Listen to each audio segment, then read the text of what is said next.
When the doctor told her what she had, he said, "You're going to Pieces I've been trying to. Exactly. Oh, no, And it's going. And it's You find out oftentimes. Yeah, look at the girl in there. This is, yeah, that's amazing. Yeah, I know, but Yeah. I see that broke most of it anyway. Like, Yeah, it's a really. So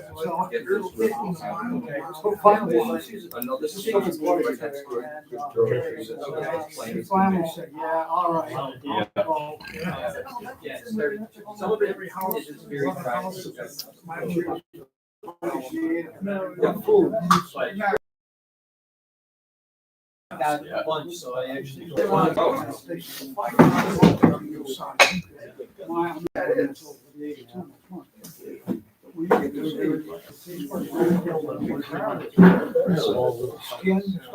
Howdy.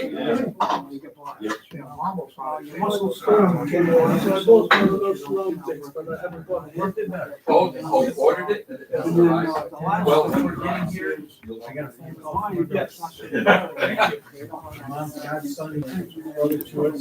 Right. Yeah. And it's like, still in That shock. is, it's wild. The doctor said, "This happens to most older people, that's the way it is." Yeah. Oh, for sure. I told her, she's got a bad number, they can't remember. She was talking, forget what she said, or forget what she was saying. And, I told her that she'd been tested for Alzheimer's. And she said, "It's old age. Old age and medication." It's to be expected, yeah. Rick, yeah, take this for the Christmas party, just buy with you, because I don't know whether I'm gonna make it or not.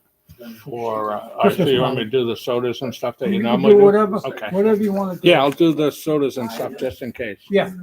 Okay.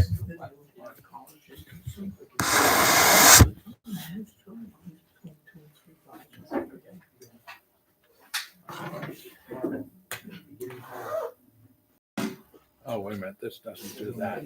You guys get such good seats. We paid extra. Extra. Big bucks. Ooh, that's really slow. You can change those belts quite easily. Well, I had it in medium speed and it went way up. So I decided to go lower. But it only goes up to 600. Some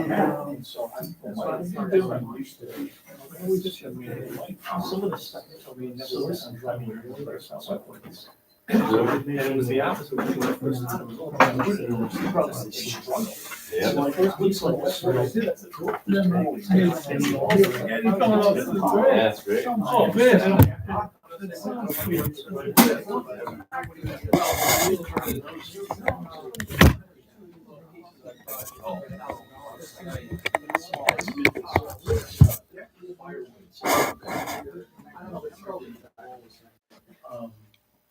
It's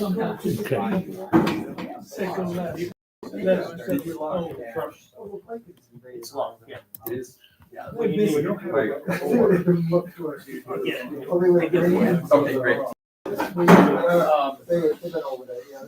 Typically. Do you go to all this stuff? Dude, yeah. All right, hold on here. No, I was supposed to do that.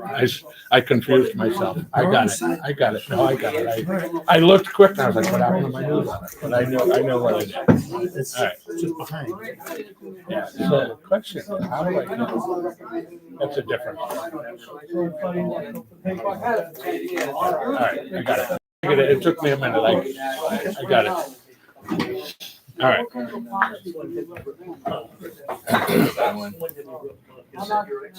There you go. I eat whatever. Yeah, if you're doing thick floors. All right, welcome to our November meeting. I just got it, President. If I make a goblet or. Was not here last week, last month. It's pretty good. Sick. But I'm here now. So for existing business, our as far as treasury goes, we have $1,168 in checking. We also have $5,278 in a CD. So we're doing well financially. Nice to see so many people here. We have, we're up to Full house. 35 paid members, or a total of 5 lifetime members, a total of 40 members. Rick Angus is here. Hello. You're doing a demo on jam chucks Yes, and things around that concept. multiple ways to remount a bowl so that you can address the foot. They stay like round when you That's the goal. That's the goal. That's my trouble. I can do That's it. the goal. Never take it off the lathe, you never have to put it back on. That's just me. That's the other way to do it. That's it. I only work on one thing for a month at a time. So this is November. That's next month. We don't have. We have the Christmas party, so there's no demo next month. But we're going to have all sorts of stuff with raffles and prizes. Rick, Yep. you want to talk about that?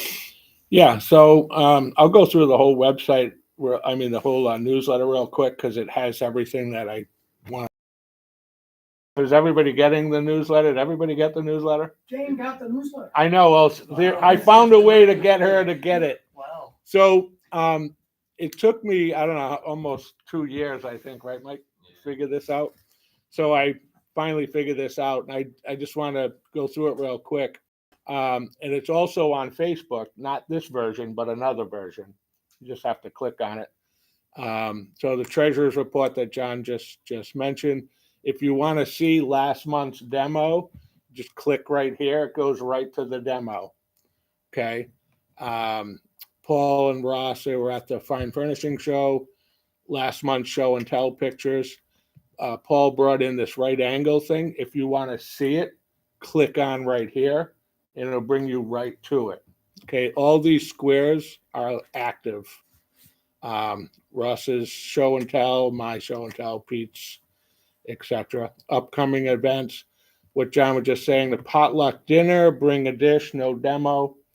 And then, of course, our club elections are in December. If anybody wants to get on that nominating board for next month, see me at this meeting because we'll be voting on it next month. Right now, we do have somebody interested in president, and I believe Paul is going to stay on for vice president. And it looks like I'm going to be the sucker of the bunch and be the editor, secretary, and if somebody could figure out how to do all this stuff that I'm doing right here would be greatly appreciated. So the Christmas raffle. I don't even get elected? Oh yeah, no, you got 20, Bob. What is 20 years or 25? What is No, it was, 25? no, it was at least 22. All right, so you got 20 more years left on More your. to go. You got 20 more years. So this year's, here's the raffle, Carter and Sons $150 gift card, a 1/16 parting tool with their new handle adapter. I do have that new handle adapter with me if anybody wants to see it at the break. 2 $30 gift cards from them as well, plus another adapter as well. So quite a selection of tools from them. The wood turning tool store, $150 gift card, and they are sending me something. They just didn't tell me what. And then I'm checking around to see if we can't find a few turning blanks. I think I found a couple. Rick, Yes, I have a Jan? couple of handles that I bought that my tools won't fit into. I will donate those also. Add those to They're the metal, they're both metal handles. We'll take a look at that. All right. Okay, never been used. This buy tickets, so tickets are 2 tickets for $10. This buy tickets will bring you to the donate page of the Wood Turner. So you can click there. You do not have to be present to win. If you buy tickets today from Jane, put your name on the ticket if you don't think you're going to be here, because you can win if you're not here. You can still win. Okay. This is that new tool handle adapter, and I'll bounce back to that in a minute. If you want to see tonight's demo, which you don't have to because you're already here, click there if you're home. These are the sponsors for our thing. These buttons are active. And then obviously our homepage and now we have an Instagram account, which I don't know what that's all about, but I put it on there for the hell of it. So this is their new tool adapter, and this is the way this works. So any of those live buttons, you just click on it, it brings you right to where you want to go. So don't delete your email, right? You can use it as active. Okay. And then each month I'll put last month's demo on. If you want to go back to it tomorrow, it'll be live tomorrow. So if you want to see it tomorrow again and again and again, it'll be in the newsletter and it'll be active. Nice. I think that covered everything. That newsletter covered pretty much everything, right? Who's selling the tickets? Oh, I'm sorry. Jane has the tickets. The young lady with the hat on has the tickets. See her at the break or after the meeting. 2 tickets for $10. Such a deal. All right. Makes it interesting. Now I got to put that back in. So I think that covered it pretty much everything. Other business, anything you wanna bring up? Any questions? Yes. I got a couple of things for the club to consider. Mentioned it a little bit to Rick at the fine furniture show. We should consider, not this year, but maybe next year, having a club booth at a craft fair or something, so members can sell items. And, the club gets a certain percentage, 5-10% of whatever is sold. And I just need to pick a good venue. And I think it'd be a good way for members to sell some pieces. Yeah. So it's something to consider. The other thing that I think would be really good for the club, and as an outreach, every year, the food bank does empty bowls. And every year, I've gone for the last 2 or 3 years, and it's a good thing. But all the bowls, for the most part, are ceramic, but they do sell bowls, and they sell ceramic and glass, but I saw no wooden bowls. And I think that they would be very tickled pink to have some wooden bowls for sale. And it would be a donation, it'd be an outreach for the club, and we get our name out there, which is really good, very positive. So I think we should consider doing that. I think it's in May, but I may be wrong, sometime in that contract. I can reach out to the food bank and see what, because you go through Connecticut or Rhode Island, or it doesn't matter. Food banks. Rhode Island one. Okay. I I'll have a reach. contact there. Oh, you do? I could Oh. call them and ask. Yeah, if they'd be just get interested. some info. Sure. Why not, right? Yeah. Won't hurt. Sounds good. As for The, crafts fair, I don't know enough about. Well, the girl, I did talk to the girl, Weeby Jam, and she's our local girl who does well-publicized shows. We did the birdhouses 2 years ago, I think it was. She will give us a booth if we donate the money to whatever cause that is. Or their booths are $50, so we can That's cheap. just get a booth Okay. and keep the money, like you said, split it with the club or whatever. She has some very, very well-attended shows, 3, 4, 5,000 people. She brings them in. So anytime we want to pick, I can. And she likes us because we did the birdhouse donation. Yeah, I'll get you some dates for that. Yeah, that'd be good. And those things usually, I know for the Central New England Club that Ross and I belong to, we pick up at least 1 or 2 members every time we're out there. Yeah.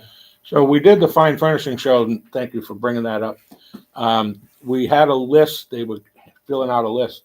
I actually sent out 10 emails. 5 of them got bounced back, but 5 of the 10 did go out with, is anybody here from Fine Furnishing Show? Jane, not you. I don't see it. You look like a new member for some reason.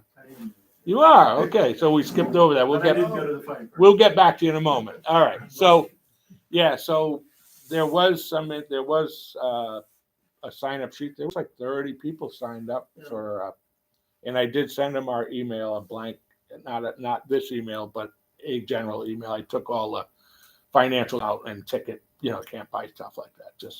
So I made 2 separate emails.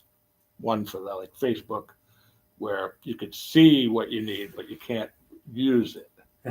That's what I wanted to talk to you about, and I will talk to you at the break about that. Is it Fine Furniture Show the guild that puts that on? Pretty much, And yeah. we're sort of invited?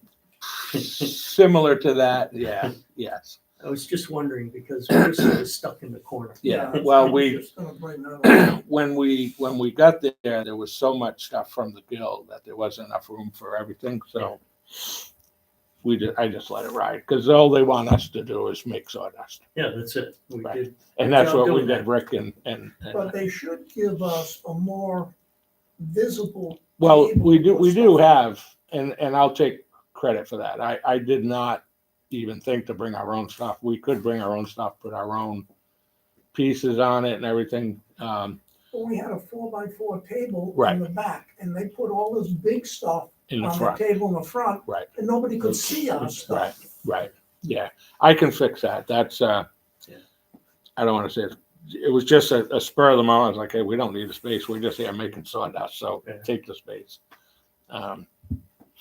But yeah, my stuff I didn't bring in till, well, the second day I did, but at any rate, yes, that's easy. We'll fix that. Good.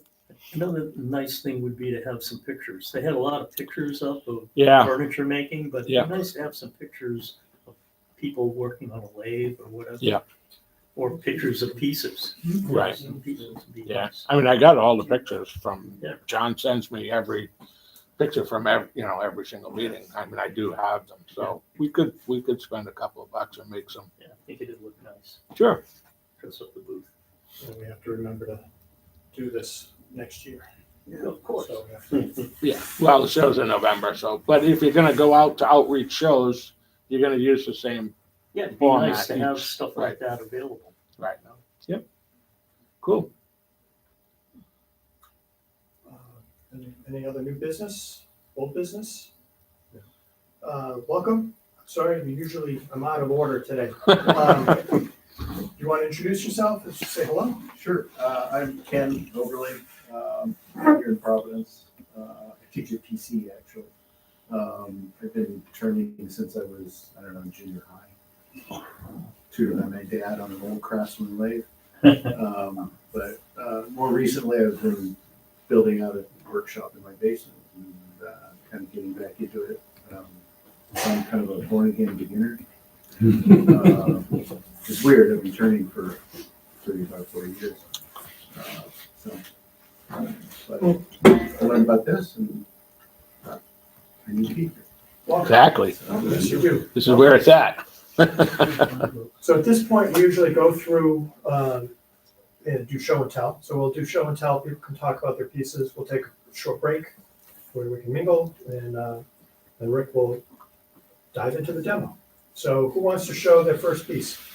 All right, got. You want to go first? I know. You have the Wait, then largest I- one. Well, if I do that, then I can take Whether the. you get the. Sure, we have it, yeah. So this is the piece we did for the outboard turning demo. I finally got around to finishing it. I did a couple of different things on this one.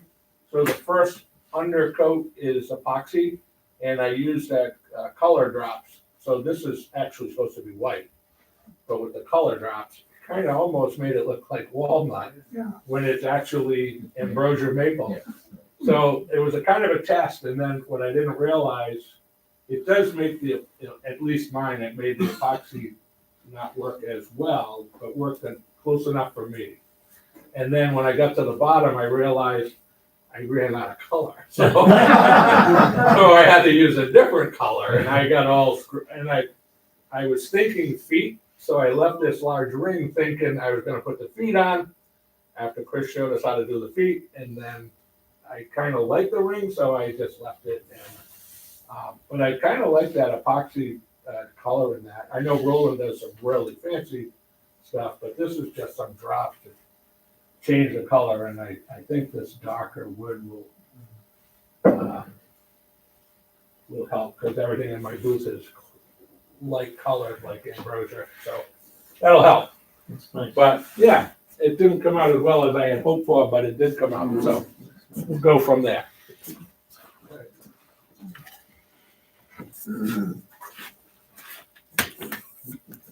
This is the baby to the other one that I did, and the other one I did is the baby to the one I just sold a couple weeks ago, which was like this big.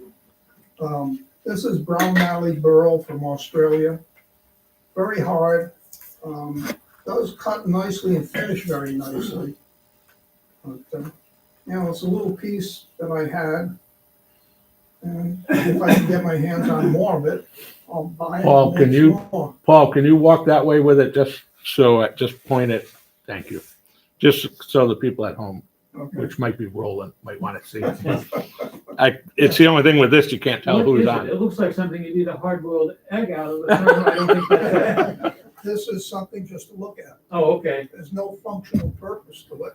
Yeah, I guess you could put an egg in there, but It would hold it. So an egg holder it is.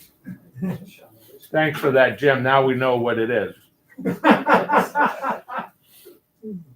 Well, two things today. One is something that I got when I was a kid, and I decided I needed to learn how to make them. I'm surprised how many of you guys have been playing with it yet. I find that if you make the disc out of 4 triangular pieces, when you're cutting it, you're constantly going with the grain, so it's easier to balance and spin better.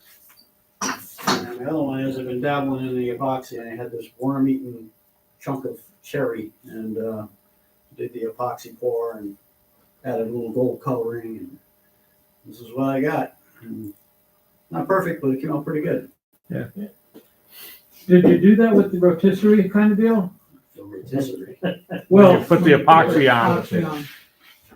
Slow rotation for the thing. Oh, no, I just, once I got my poly on there, I took some polishing compound and polished it all out and waxed it. but how did you get the epoxy to stay on? That's the And, question. well, most of the epoxy actually wasn't showing because you've got the wood, but the epoxy's in all the holes. Oh, you didn't Oh, epoxy the okay. whole piece. I put the whole thing in the pressure pot.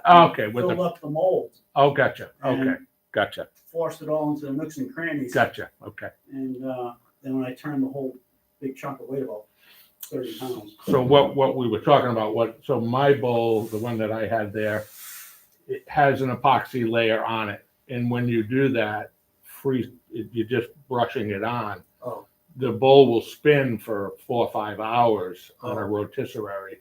Oh. So the epoxy rolls. Didn't do it that way. Yes, This was so wormy. Two, If I had tried turning it without right, it doing would an have epoxy, it blown. would have just disintegrated. Gotcha. So, was there something stuck inside, or just does the pressure push the epoxy where you? The pressure pot pushes it all in. I'll show you a picture of the blank because that's what really, that's the blank. Oh, There's no turning that without putting it in the pressure pot. Right. And deep pour epoxy. and do you have some kind of wrap on the outside to keep the stuff from just blowing out through the hole? Yeah, what I made the mold Ah, okay. and poured it and I put it in the pressure pot for a couple of days. Pull it out, let it sit for a couple more, and then I turned it. That's a different type of epoxy than what I was talking about. Yeah. Yeah. Yep. There's different types. for Right, but it works. But it does work. And, I don't know, you can make some cool stuff. All right, I guess I'm ready to go.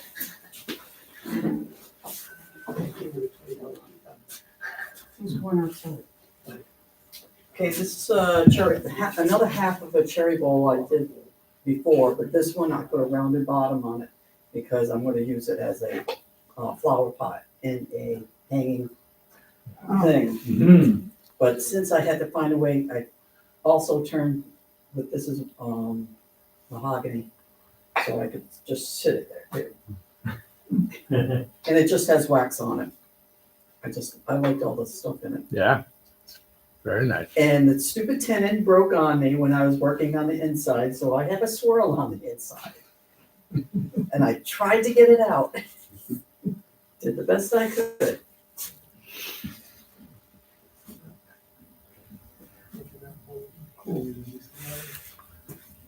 And that's that. That's my first thing I did. Yeah. It didn't hold the air either. I thought this would hold better. Yeah. but it kept on off and on. Well, you Just came like to the that. right meeting to find out why, Yeah. for sure. For what Am it's, I? Well, we're not gonna do exactly that. Do your, We're close. do your jaws have dovetail on the outside as well? No. The one that I used did not have. My bigger one does, but I needed a small one for this. for what it's worth, I think there's a beauty in not filling these things out. Oh, yeah. Absolutely. Yeah, that's why I didn't do it. Take your bowl, James. There you go.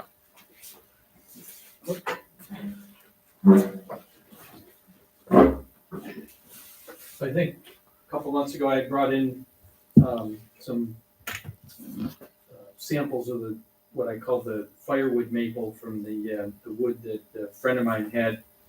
I actually made a couple bowls. Some are a little dry and they're starting to, rot, but it has some real interesting figures. I brought 2 pieces. Yes, sir. And if anybody wants one, feel free to take it. Jose, I'm just finally getting hey back there. into. I'm in a meeting. Can I call you tomorrow? About Okay, 4 or 5 months Thanks. from thanks. shoulder and back injuries that it's like I was just itching in the PT. Not yet. But yeah, I got a lot of that firewood stuff and a couple other pieces. Actually, some small black walnut, ash, and what was black locust. Yeah. So I got, and I got some. I just finished a couple Christmas ornaments that my girlfriend's grandson asked me for a friend of his whose house burned down, and they don't have any Christmas stuff.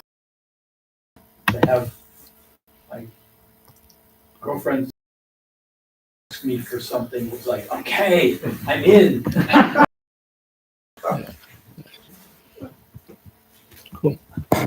Why don't we take a break and mingle in 10 minutes? James, I'll take us, what? Oh, hi, welcome. Hi, are you new? Yes. Hi. Snuck in. You didn't pay, just so you know. Why don't you just introduce yourself? I'm Shane.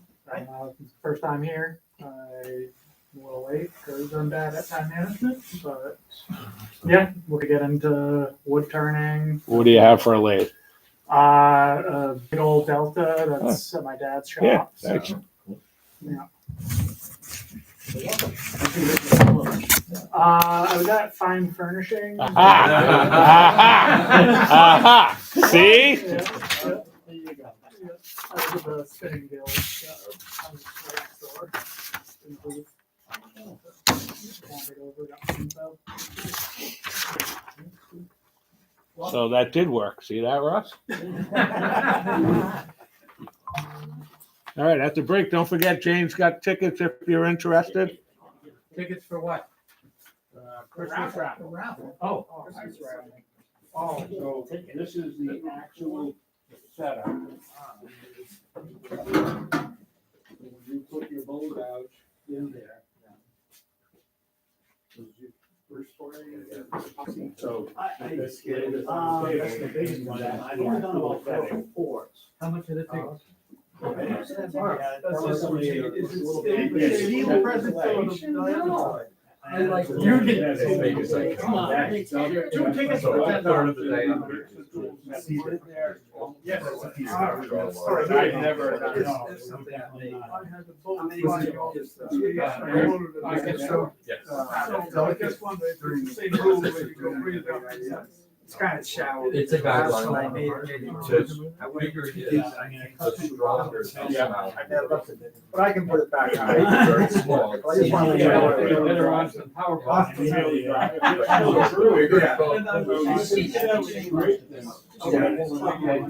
Yes. Here's one to show you. Right now, it's very similar to a soft. Yeah, I don't think I've seen a picture I was talking about. This and that. So if you cut that down, All right. really hard. There's a There's lot of force on it. Did I ever ask you about that? Yeah. I can see. Doesn't matter. Or you can change the way. So what's the version? That's how I did it now. One. Thanks very much. Hey, Mike, are you just a little bit too busy?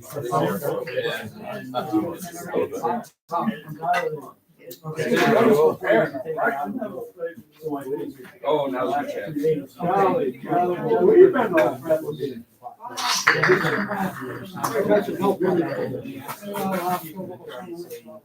Well, so tomorrow. Pretty good, since you just got invited. Long spinning. Aren't that many Rosses? Well balanced.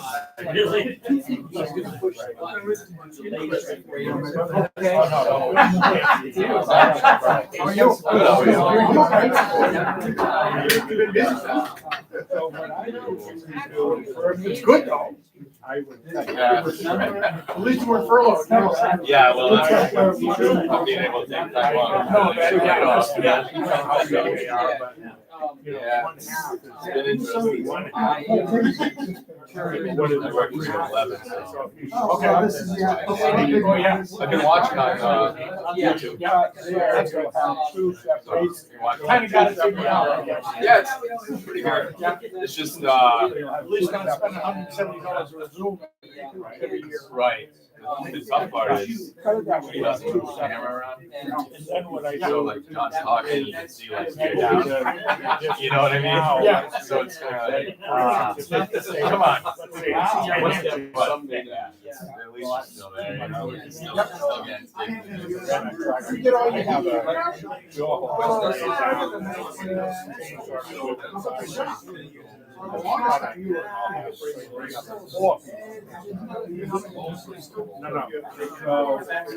Yeah. I don't know how.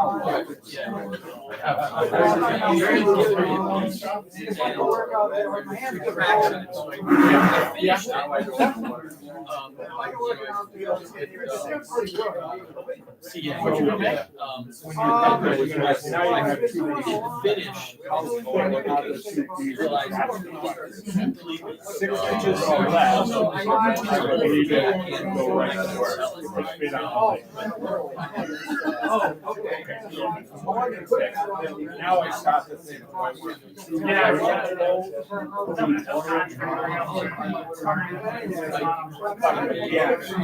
Yeah, I guess so.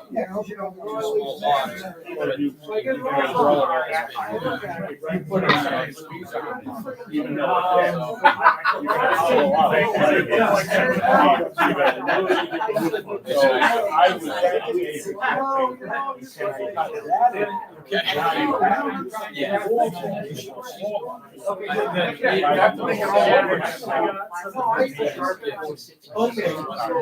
by the looks of that, you might have used it in another one.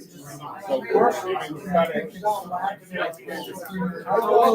I like four is my work. 3 is okay. The pool,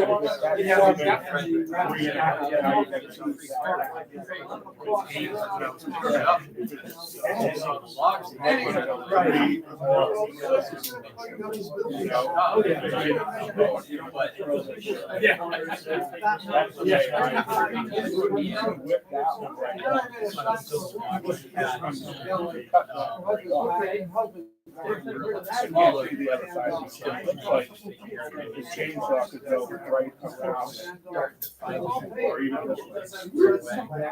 And then I take that I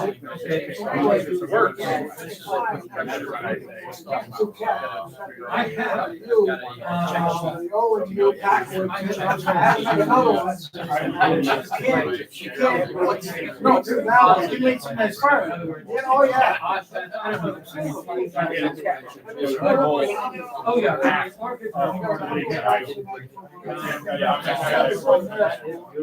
It's good. What I do is that's a good design. Just hold it somehow. I usually do. I want to try and be perfect. Oh, so you take the flat side and put that on the. Sure, how You said he was just pretty good about throw. 3 inches. Yeah, he's got a slice it across the top without getting. So there's my first piece. Now, I used to make that, Then I used to make 600 years ago. I work one day a week, and next day every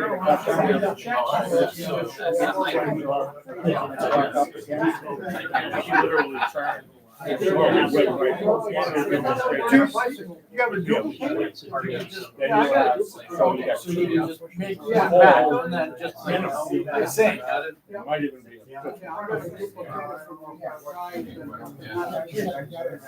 Never. Yeah, I used to put it on. That's a big layer. Yeah. So I get one bowl out of it. Yeah, my dad. I got shit on it, so I have to- He's a cabinet maker and. Okay, yeah. Yep. Stomp in your feet. That's nice. Yeah, good. Because I go in and I can't find out, it's like you can't get a screw. That's easier said than Yeah. I made it. Yeah, because I don't got the Washington. I don't think I'm really- Yeah. Yeah, well. Well, Yeah, we'll get up early. Yeah. No. Go on. Yeah.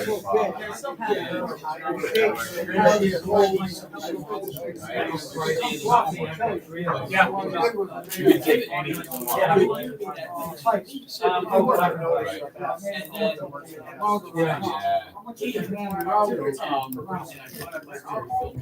it. So what you do is this is our webpage. And then, where am I? I'm gonna do this, become a member.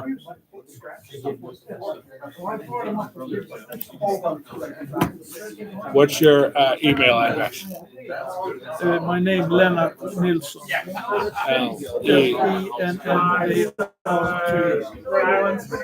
T or D? T. Oh, wait a minute. Oh, yeah. My wife. ART?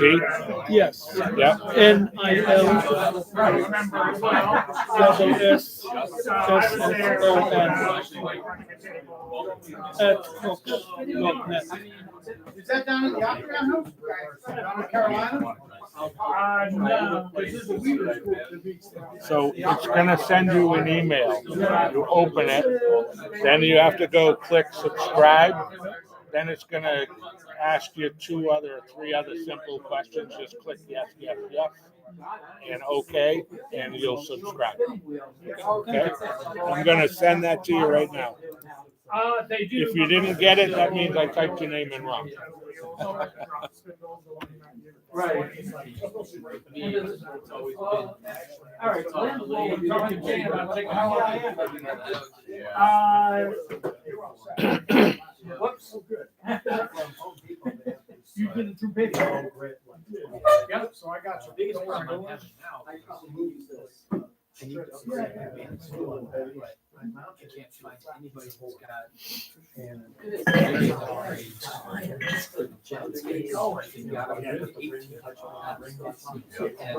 I don't want to pay Jack. I mean, because It's it's just. and the city on the bottom. You know, we could get a snow going. It's slide, and I can't. 30 seconds, 45 seconds. Trying to switch. Like something. Or we could turn the lights off and just surprise everyone. I've done that before. Sits in there, because it drips over and it cuts it, and then. All right. So I don't know. So we're gonna get started with the demo. The instructions. So I'm just gonna turn it over to Rick. Okay, great. So I see a lot of bowl turners in here. Well, at least I assume so, because I see a lot of bowls and they're made by you. So apparently bowl turning is of great interest here. And one of the things when I was learning to make bowls was after you've held it with the chuck, what do you do with the base of that bowl? So I was learning how to create the shapes without even really planning for what the foot is going to be.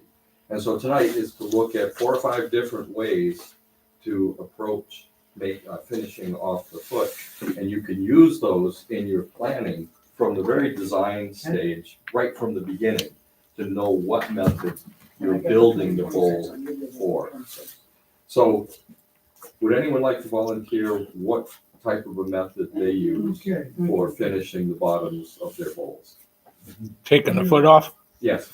Yeah, so I use the one way, the jam chuck, which is the one with the ear. Vacuum chuck. But I don't use the vacuum. I just use it between centers. Between centers. We're going Between centers. to do between centers. And there are many ways that you can do that. So all you need is some way that drives it from the headstock and then aligns it from the tailstock and leaves the portion that you want to cut available to be cut. That's actually one of the simplest ways to do it. And there are many, many variations on it. In fact, probably the greatest number of variations are in that between centers method. So I would consider that for many, except that the drawback is there's always one little spot that you haven't finished at the very end. But it's in the middle where you could just carve it off and sand that little spot. So the flaw is in the spot that's easiest to sand. So it makes it very easy. Anyone else? Different method? Vacuum chuck. Vacuum chuck. Okay, so that's a lot like the way Rick's doing it, but without the tailstock. It just holds it onto the lathe. That is the elegant way. Holds it really, really well. It's really bad when the power goes off or but what makes it worse is if you don't have a good bottom, it doesn't hold the air very well. If you have a really porous wood, right? If you get a phone call, they're going to have to wait. You get that going. It's just vacuum holding it onto the headstock, and you are committed to that project from start to finish. But it's an elegant, lovely way to do it. Anyone else? I use a screw chuck. So I'm finishing the bottom before I do the inside. Okay, that's a really interesting way to do it. Now, you finish I'm assuming you're doing it in a 2-step process, doing the outside, including the bottom. And then you do the inside. But then how do you hold it when you're doing the inside? Expanding chuck. So you're using a mortise instead. You're expanding inside a mortise. Inside a mortise. Okay, right. So we can grab a piece of wood. I don't have that example with me, but we can grab the wood by the cylinder back here, or we can cut a mortise in there, put the jaws in, and expand it out. Then that mortise in there ends up being part of your bowl. But you could then put it either between centers on a vacuum chuck or a number of other chucks and reshape that little bit so that you don't have any bit of the mechanical grip that was holding the bowl onto the lathe. On this little lathe, we have a device here. Does anyone recognize that and know what it's called? Longworth chuck. Okay, so we'll talk about that one. It's a very straightforward but tedious thing to make because it has some little arcs in it, and it's a very good centering device. And I know people that have made them and thought that they replaced chucks, but they don't, because they don't grip strongly, they just center. So we'll talk about that. We will start with a jam chuck, just putting the piece of using some sort of piece of wood to push up against our piece of wood, our mold, so that we can do work on the outside. Here is just a lump of cherry cut with a chainsaw, roughly to shape. It's a good bowl blank, but we're going to start with this and mount it between centers. Get it approximately perpendicular. Whoa. You can see that it's not perfectly parallel. Not a bad job with a chainsaw, but it's not like a planer. And just going to hold this centered on the piece, close enough. We'll round it, shape it a little bit, put a little cylinder on it so that we can grab it with a chuck. And then the good thing about this is that it can be shaped to fit the bowl that you have at hand. They're cheap. You can make lots of them. I have a little box of them that have, well, see, here are two others, very different shapes for very different pieces. And every time I use this, I'll trim it a little bit so that it fits my bowl. You'll see that as we move on. And they get smaller with time, and then you just have to make some bigger ones. But it's just wood turning, so it's fun. So there's nothing crazy about this.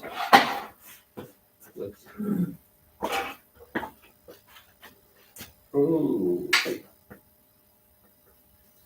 alrighty, so we'll give it a try. I think I've used this like before. You can have it if you want it. What's that?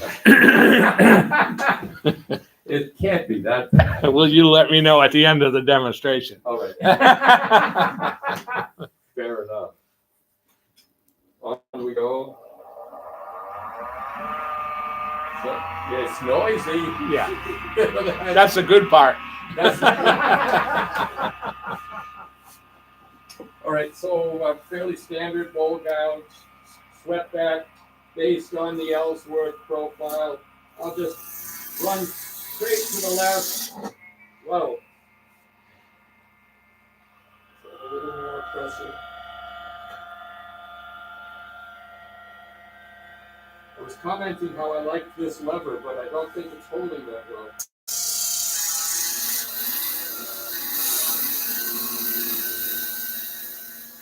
That's great. We just come across, center it.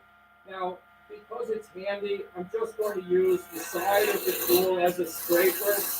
I often do this as a finish cut, but this is quick. I can get this to be a flat face without moving the tool rest and cutting in. And so I'll do it, well, I can cut in like this.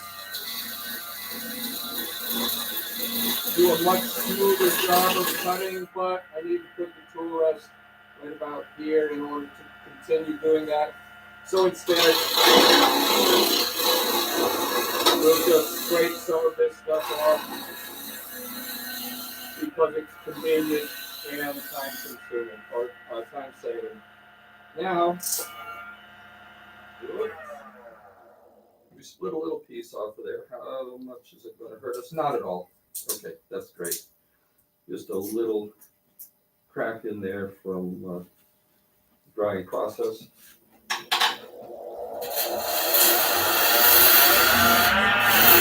So now we'll cut just to give us a cylinder that we can grip with the chuck. And I want it to be nice and square down at the bottom.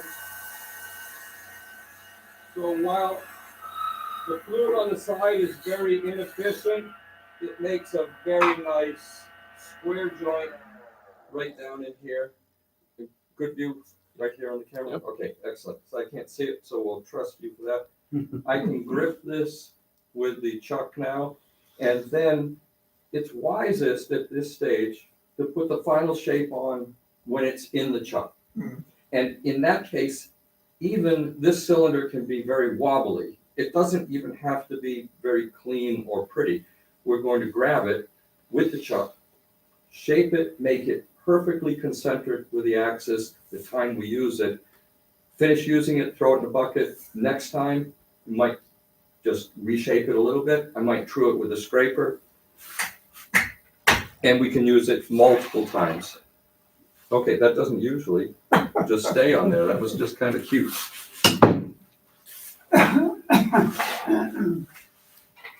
So out with, oh, by the way, does anyone use this safe driver type? Yep. This big one gives you a lot of surface area. One of my favorite drivers. Thank you, Robust, right? Yep. Yeah, Robust. Thank you, Robust, for such a good design. All right, so we'll put a chuck on here.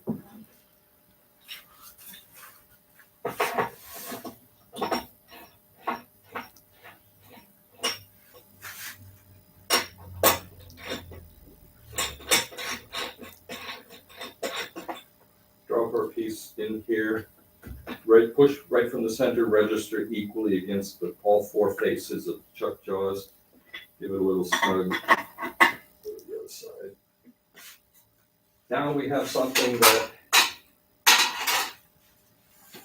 should run pretty true. And we'd have to determine what part of this jam chuck we want to fit against our bowl. And so, for instance, here's an example of one. I'm probably going to make virtually the same size. And I'll start with this bowl, which is the first stage of a twice-turned bowl. It was a section of a log turned, dried, and now it's oval. And so we can mount this in order to reshape the entire outside, including the foot, but we'll make the mechanical foot, not the finished foot of the bowl. And then we'll work on some bowls where we finish out the bottom with other methods. So when I look at this, I try to determine where I want this to fit on the inside of my bowl. And that actually works really well, touching somewhere right about inside here, inside this, this somewhat oval bowl. And we'll see how well this works. And we can mount it, remount it, switch things around a little bit, although this foot is a little bit large for this chuck. We have options. So we want to be touching right about out here on this rim section. If I leave it very sharp, I can make marks on the inside of the bowl as I compress the two together. However, because that's a rough bowl, it doesn't matter that very much.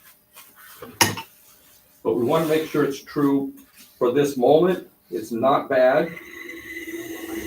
But if I just make one little nice rounded edge over here, we can be pretty sure that this is running true to the axis. We could put the bowl on that. And now, if I was smart, I would have brought my tail center. See, where's the camera? Right there. Is that good? Yeah. Right. You can see that there's no center point, but there's a circle. So I used a cup center, and I can put the cup right back on that circle. Now, not having that, there's a suggested center mark there, which was when the blank was cut round on the bandsaw, and that's not actually very accurate. So I will estimate the center point, which is pretty easy to do by eye, just looking at that circle. Put the center point of the tail center right on there. Make a little divot. Move the tool rest out of the way, which means twisting it.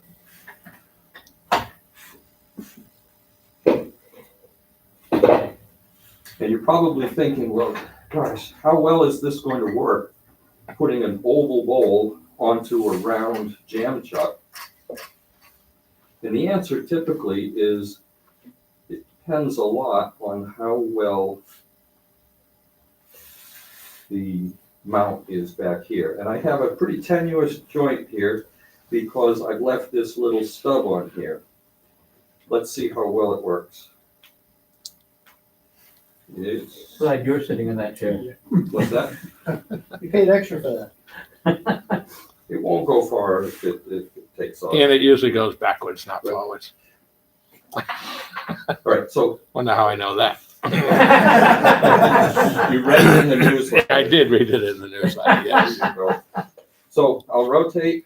Oh, good wood turning habit number one, always rotate the wood by pushing the top away from you, even though the motor drives the top towards you. Because if you're not watching, you can pinch your fingers down here. And about 20, 30 years ago, there were a lot of tool rests that had very sharp edges. They've largely disappeared from the market, thank goodness, because that pinch was really hurtful. And these rounded edge tool rests are a huge improvement over that. So now, let's give it a go. Got a little bit of a wobble to it, but it's just fine. We're going to see how strong that little stub is. It probably will break.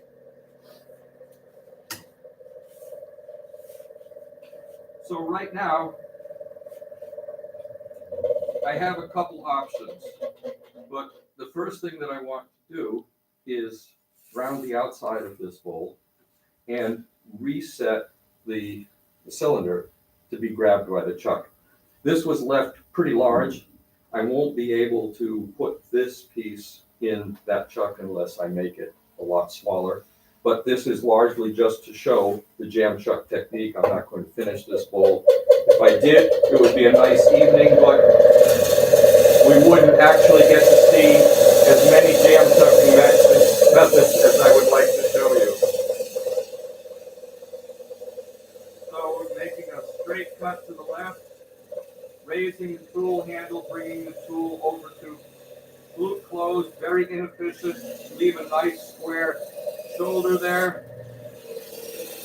So that would be ready to go into the big jaws that you guys have. There's no actual need to clean up this stuff because that's going to fit inside the chuck.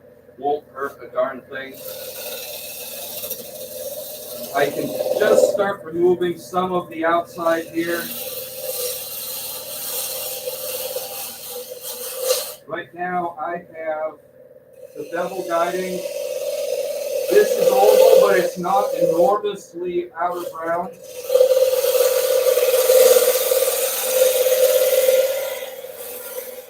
And I'm largely removing the high spots from the end grain.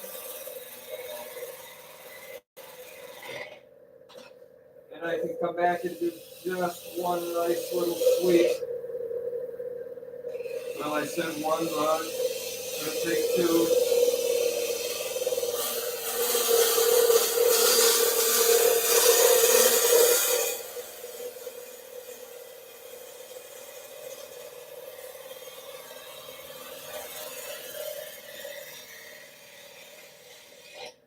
And we have quite a lot of distortion of the rim. So that will be done best by putting the tool rest up here on the front. Because this is mounted relatively well between centers and held in place quite well, this is a good time to do that part. Why not wait till you put it in the jaws? Because I'm gripping this with two mounts and really keep protecting it from racking, and the amount of torque that we get out here on the rim where the wood is going the fastest is going to put a lot of twist on this mount. And so if we're holding it only by the bottom, then there's more likelihood to break the bottom there. We have a slight likelihood of breaking this little pin here, but that's not going to be a big deal. So if I can get, the more I can do with the bowl mounted securely, the happier I am. Because I can take a little bit heavier cut.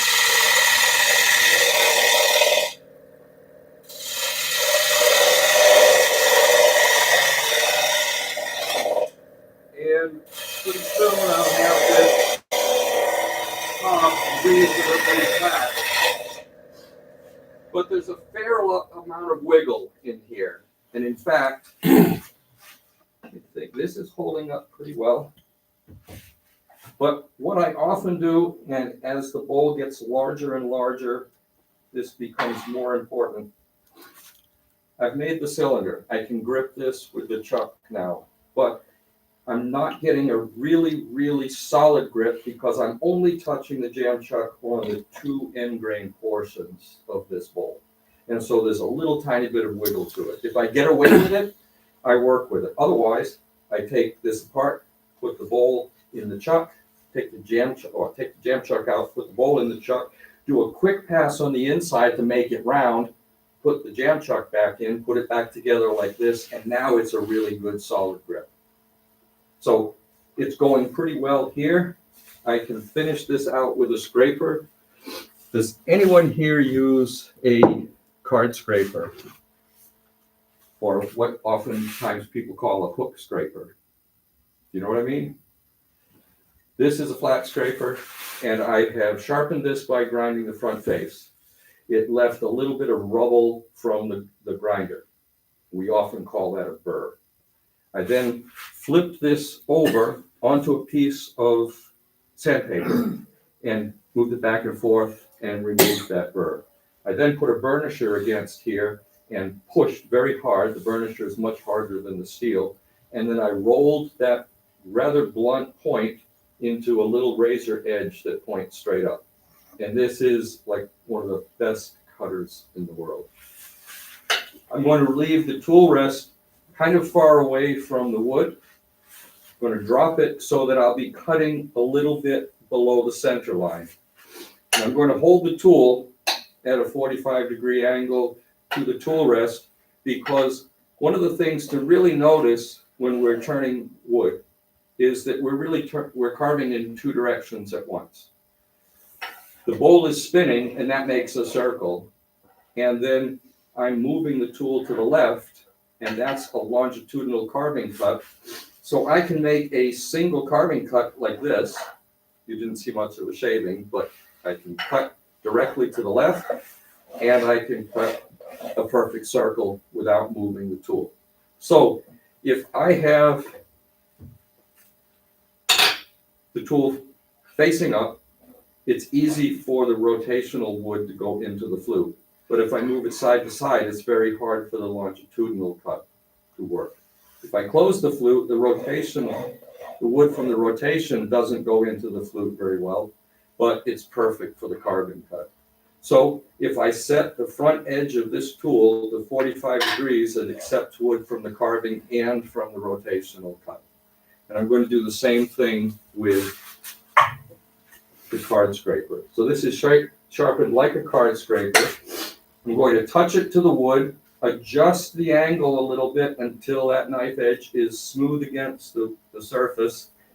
And by having the tool low on the wood, I have an escape route if I take too big a bite. So if I'm cutting a very small shaving and all of a sudden I suddenly take a large bite out of the wood, that means there's more force of the wood on the tool. What's the tool going to want to do? It's going to want to flatten the tool to the tool rest. So this is a very counterintuitive way to hold the tool, but it cuts the wood spectacularly. If I take too big a bite, the tool just flips down like this and flips out of the wood. So there's a safety mechanism right there. If I'm holding the tool and it vibrates a lot, that means that the wood is taking a big bite, the tool is moving a little bit out of the way, then I'm snapping it back, it takes a big bite again, and I'm just exacerbating that whole thing. I stop, and start again with a nice gentle cut and try to get rid of that vibration. So watch, you'll see how it works. Okay, so we have some wobble here. This is not going to work very well. So this is just another one of those. So the tailstock is slipping. I need a little bit more pressure. And, yes. So I broke that little stub on the bottom. Now, the reason that I leave a little stub there is because I usually use a cup center. And if you can see the size circle of that cup center, if I snap this little piece off, there you go, Paul, I'm left with a little cone that just fits perfectly into that cup tail center. But in this case, I'm just going to use the pointed center and go right to the center of this spot. Either way works just fine. Now, without that little wobbly piece on there, this should be a little bit smoother. Hopefully, you have to watch the fingers. They can't be in between the bowl and the jam chuck. Well, they can be, but certainly not while you're turning. So now we're going to get a much better grip, but I'm protruding into the wood a little deeper. It's back to the gouge because we will have some wobble here. The whole thing has to be redone. Not a big deal.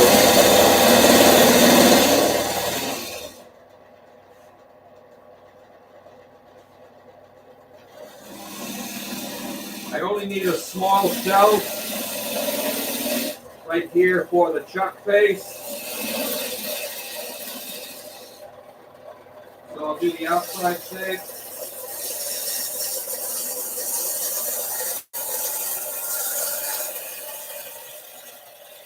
I think you can see that the wobble out here is being removed by this cut.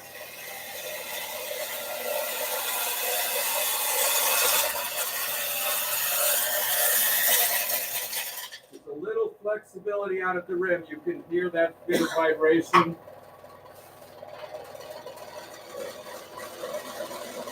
Let it down. A little bit looser.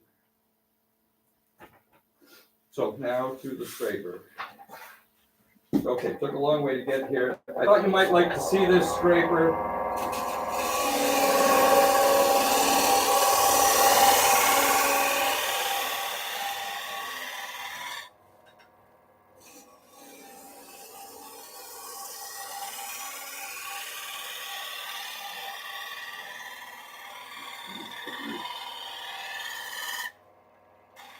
So the idea of this scraping is that it's taking a minuscule shaving. Press goes around as far as you can.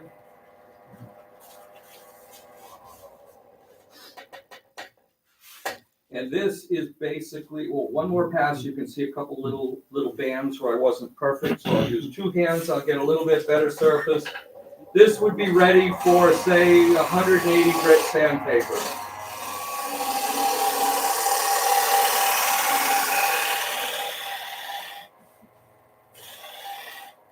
And if anyone would like to come up and feel the surface and report back to the club what grit paper you might use, I'd like to have an honest opinion. So who wants to come up and take a look at that? God, Russ. I'll take a look, but I'm not making a judgment. Oh, come on. What kind of wood is that? That's ash. Ash? Jim, what size paper do you have in stock? All sizes. All right, good, all right. So he's got 180 then. He's got 180, okay. Yeah. Well, we're not gonna sand now because we'll turn this place Yeah. into a dust cloud. So you can see the utility of the jam chuck by using a piece of wood to support the inside of the bowl. On smaller bowls, sometimes in the twice turn fashion, I just use the chuck itself.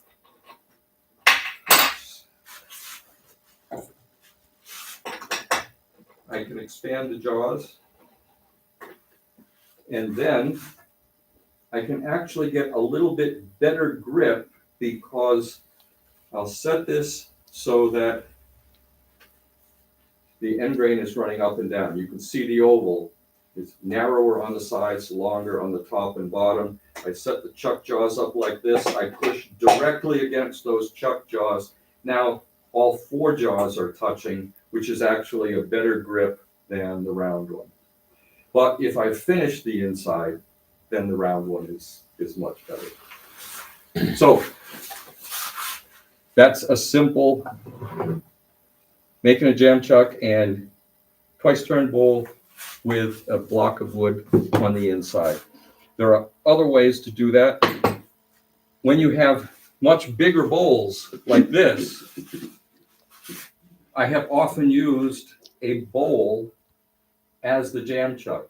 Now here's a bowl that has a crack in it, so I've used it repeatedly as a jam chuck. But when I did the first large bowl, I didn't have a big dedicated jam chuck. And I looked around and I said, well, I'm working on a whole bunch of things. And I had a bowl like this, so then I take a bowl about that size and round it, make sure that I get the rim round, use that bowl unfinished as the jam chuck, complete the big bowl, then use this bowl with a smaller jam chuck and continue the process just using smaller and smaller pieces as the bowl gets a little bit smaller. So this could be mounted here. You get the idea. I don't think I have to actually mount it for you to see that I could do the same thing just like that, and it works just beautifully. Rick, Yes. do you ever put anything on the end of the jam chuck, like a cushion of some sort? Yes. Okay. Now, if I'm working with rough stuff, no need for that at all.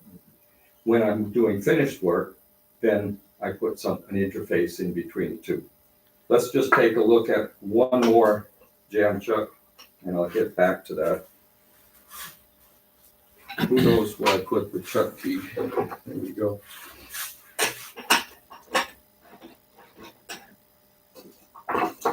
So, simple, easy enough.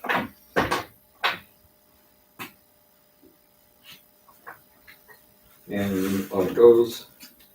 And now, assuming that this is finished, I could just remove the foot by carving that away with standard wood turning techniques.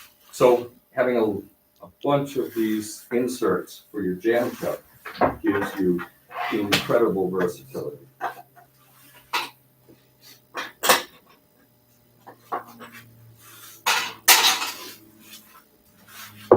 So let's see, where did you mention it? And if I want to finish out a bowl that has been finished, so basically the outside was shaped, the bowl was gripped with a cylinder, the inside was shaped. Now this is sanded, and I don't want to damage this surface. But I can use a jam chuck like this. Well, okay, be careful, because this rough surface will be touching this bowl. I would have to trim that out, and that's an easy enough thing to do. I've used a tennis ball to do basically the same thing. It would work. Yeah. Now, I'm a big fan of something that's a little bit more solid, because squishy things solid is better. Yeah, oh yeah. Than squishy. And so years ago, not that many, but it's almost too late now. If I asked what interface material you would use, I would always get one answer. 20 years ago, what do you think that answer would be? Right. But that's close, that's good, but no, it's specifically like what? Paper towel. That's good too. No, it was a mouse pad. Oh, the mouse. Oh, yeah, yeah. But nobody thinks about a mouse pad anymore. Oh.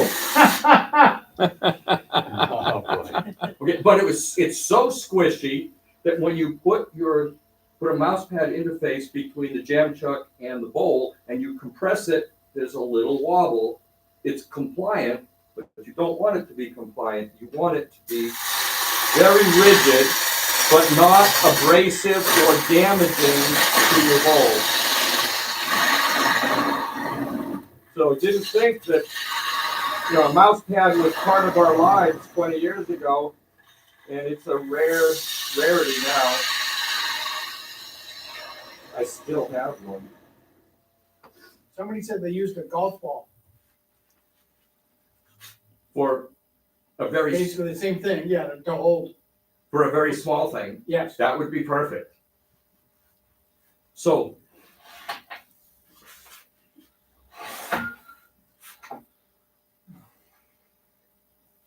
this grips well, but boy, it takes some Yeah, muscles. it takes a little extra, yeah. Yes. So right here, this circle is the spot that's going to touch right about down here. I need to find the center point of the bowl. There was an accessory block on here. I cut it off, leaving just a small amount so that it's very easy for me to estimate where the center of this big circle is. Can we see that? Are we getting it well? Yeah, no, Okay. So now we're doing essentially the same thing that I've done so far, but with a finished piece. And the big difference is that I just missed the hole. We'll get that. And it'll be close enough. You might see just a tiny wobble out here, but you'll never notice, not bad. You'll never notice once this is trimmed up, and it will be fine. But what happens if I'm cutting a little aggressively and I suddenly take a slightly bigger bite of wood, and it's just friction between the jam chuck and the bowl that's driving it? It's gonna get marred. If I'm holding the bowl really firmly, a big chunk out of the wood. Right? But if the wood is going to stop spinning, now you have going to build up a little friction between the jam and the bowl, and it doesn't take long. Rick said marring, it gets a little toasted, it gets a little brown spot. I've already sanded it. I don't really want to sand it again. And if you let it go too long, it's actually a little depression, and it really spoils your evening. So we're going to put an interface. It's not going to be a mouse pad. What do you think it's going to be? Paper towel will work, but if there's paper towel is really just little bits of wood all held together. Does it solve the burning problem? Not really. No. A rag, a cotton rag, that's cellulose as well. Same problem. You can get burning right through a piece of t-shirt, for instance. How about leather? I'm sorry, what was it? Leather. Leather. Okay, well, it all depends on which side it builds up the friction. If you put leather between two pieces of wood, one side of the leather is going to be more slippery than the other. So we're going to use that concept, and instead, we're going to use sandpaper. I usually use a bigger sheet of sandpaper. We'll use a couple discs on here. Now, what makes sandpaper different from all the other things? Friction. On one side, grippy on the other. Slippy, grippy. So now, which way do I put it? Grippy on the finished bowl side. Oh, we're onto something here. Grippy side to the bowl? No. Grippy side here? Yeah. Okay, so what's going to happen if I do it like this? The bowl stops, the wood keeps going. What happens to the sandpaper? It's gonna mar. It's going to grip the wood, and it's going to slip and build up friction against the bowl. So we take a fine sandpaper, put it against the bowl. Now, whoops, all right, it's harder to put these little discs on than it is one sheet of paper. But now, if it slips, the sandpaper is going to stay against the bowl, and the burn mark will go in the jam chuck, which doesn't bother us at all.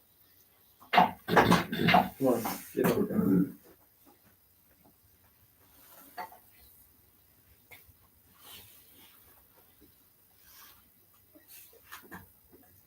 So I won't take this to completion, but I will show you in general what I do. We now have, there's a lot of interference with this rotating tail center. I like when it gives a little bit more clear room. So what are we going to do is go to the shallowest angle bowl gouge. So the swept-back tool, basically an Ellsworth inspired, or certainly made popular by Ellsworth, is somewhere in the 55 to 60 degree angle. and I'm going to swap to roughly a 30-degree angle tool. Simply because when I drive this tool straight across to clean up the bottom, soon the edge of the tool bumps into the tail center. The 30-degree angle tool goes in a lot deeper. A really tiny bowl gouge or even a spindle gouge will go in much, much deeper. And some bit of this we're going to have to clean up with some little bit of carving and sanding anyway. So anchor, bevel, whoa, tighten. Don't forget that, Rick. The noise is a little bit of wobble, which means I need a little bit more pressure. Anchor, bevel, begin the cut, and I want to make just a little bit of an undercut here. This is like the simplest shape bottom that you can make. Essentially, first bowl ever, this is a really good way of doing it. It's simple because and easy to do because we're not being concerned about all sorts of embellishments. We're just trying to learn how to make nice curves. And there's a whole lot of stuff to remember when you're learning how to make a bowl, and trying to do it all at once with details is sometimes kind of crazy hard. So with a tail center that lets me get in a little bit closer, I'd have less wood to remove here. This isn't that hard to remove because it's cross grain. I can put a chisel against this, knock it off in 2 or 3 cuts and get most of it out of there. Hand sand it, or use a rotary sander by hand and just buzz up that little section there. So that works really well. The sandpaper trick is one that I think really, really works well, because I've seen a number of times in classes where we do this and there's a little brown mark on the jam chuck and nothing on the inside of the bowl. So it's a good saving grace method for that. All right, so what are we going to do next? Okay, the Longworth chuck is just a different sort of method than this. We use this edge to touch on the inside of the bowl to register the round section and make that bowl concentric with the axis of the lathe. So the Longworth chuck is a very clever idea. Somebody that knows a little geometry and such, one of you over here. Yeah, this is online, not the camera. So okay. They don't. Then we're going to be right here. Yeah, they don't need to see that. All right. So, front of the lathe, I'm behind it largely so that you can see what's going on.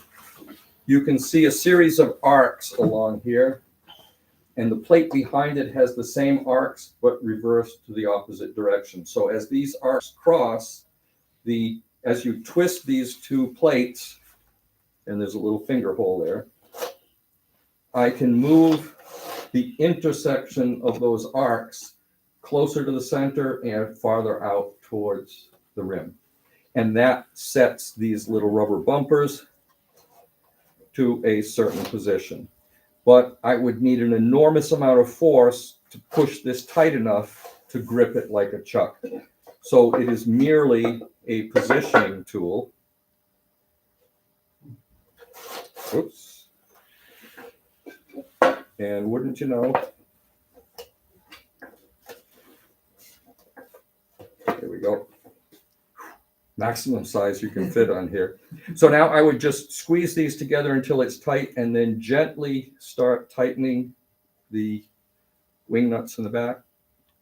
Tighten all 8 of them. And this piece is now really well centered. But in order to drive it, we're not relying on friction from these bumpers. They're only centering marks. We have friction between this plate and the front of this bowl, or the rim of this bowl. So we do need the tailstock to push up here, making it a jam chuck using a plate instead of something that fits on the inside. if you have a good sturdy rim, this works really, really well. And you can make this, you can make these pretty big. Rick was actually impressed because he looked at this and he said, that's not going to fit. He says, it's a 12-inch lathe, right? He says, yeah, it's 12 inches, spot on. So this is like 11.9 inches. I made it so that it would fit a 12-inch lathe. But now you can also buy these, obviously. You don't have to make them, but. Correct. You know, But that seems a little tricky to make, but. So the way to do this is to put a router on a Dremel, and you just have to figure out what this arc position has to be. So if you have a picture of one, and you can find the pictures online. And if you win the raffle, you could go to the wood turning store and buy it. Exactly. But if you like to create stuff, yeah, it's kind of fun. Yes. You just put it on a little index, you do 8 arcs, you do it twice, you flip one of them around, and you have to make sure you keep track of where the center is. So it's, I did this on Lazy Susan. You know, it's pretty easy to do. So we'll leave that here because we don't need any more of that. All right, what else? Okay, so we went from supporting it on the inside to supporting it on the outside, and now the fussiest sort of one, but one that I really, really like, is to use a rim jam chuck. We're going to grip the rim.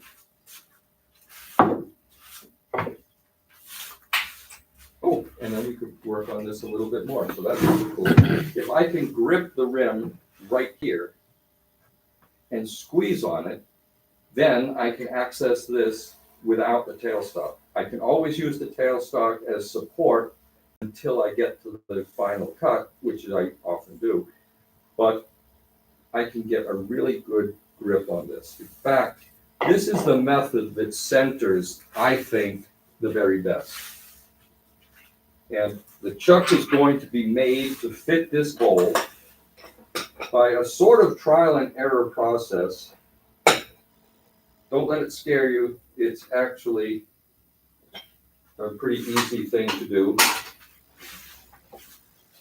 All I really need to do is get this lined up on the plate.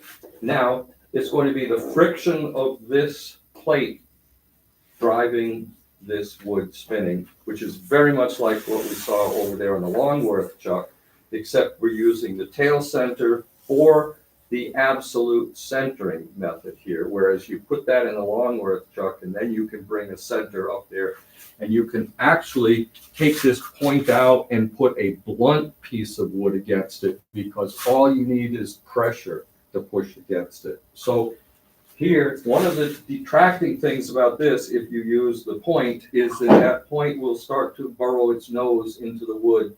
And sometimes you really don't have enough wood to allow it to go in deeply. So you can use a cup or a blunt point.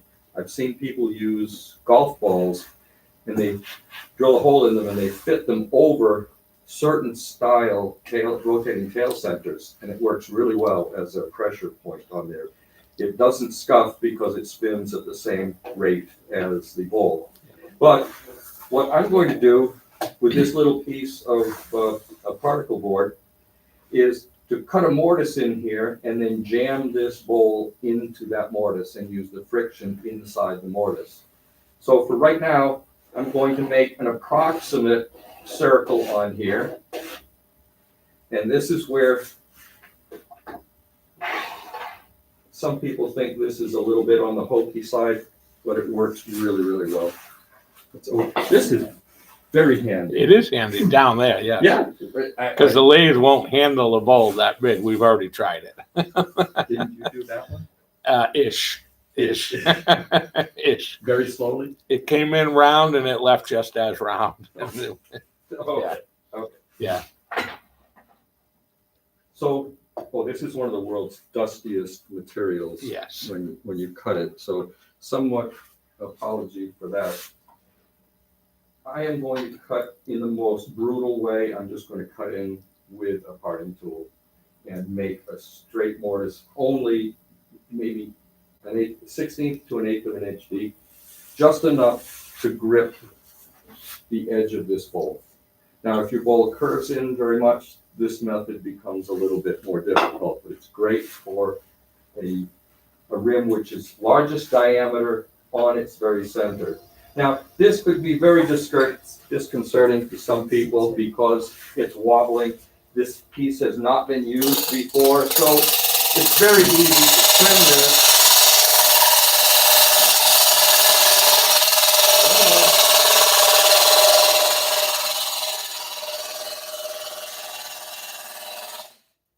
It also seats up on your tool.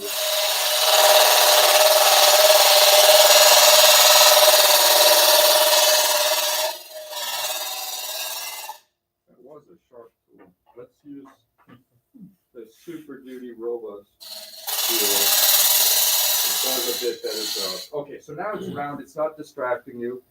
Maybe I should have let it distract you. But we know that that circle that I drew is a little bit too large. So I'm going to cut in here. First,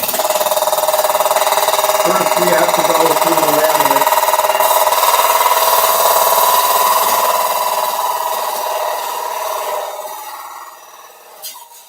There we go. Got rid of that stuff. So this piece of, what is it? Chipboard. What? If anyone remembers the real name, let me know. It came from demolition of some cabinet.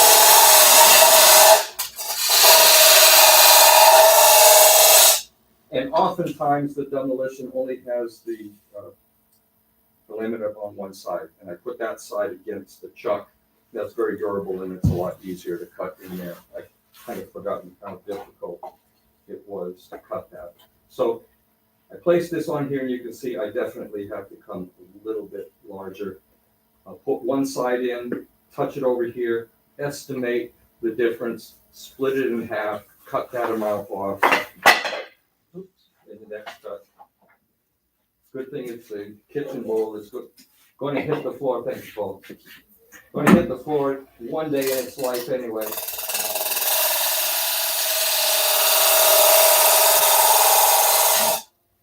The thing about kitchen bowls, they will hit the floor. You have to get them before the dog does. Because that's it's never pretty when the dog brings back a wooden bowl. We're almost in there.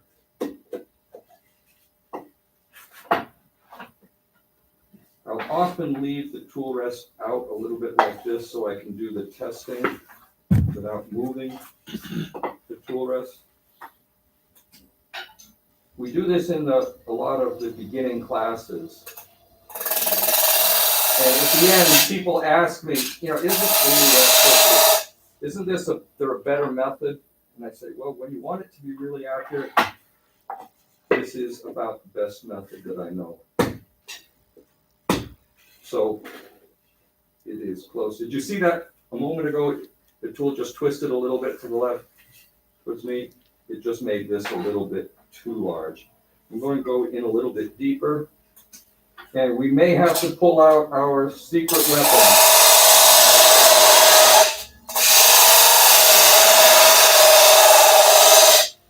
And fortunately, there are two secret weapons. If you make this mortise a little bit too big, it's in, but it's a little bit too loose to drive in. Do we have any paper towels? And it gets used, doing this with paper towels is a very common thing. The other one is to spray a little water in here, push it in, hold it in place, allow the wood to swell a little bit, and it will grip a little bit better.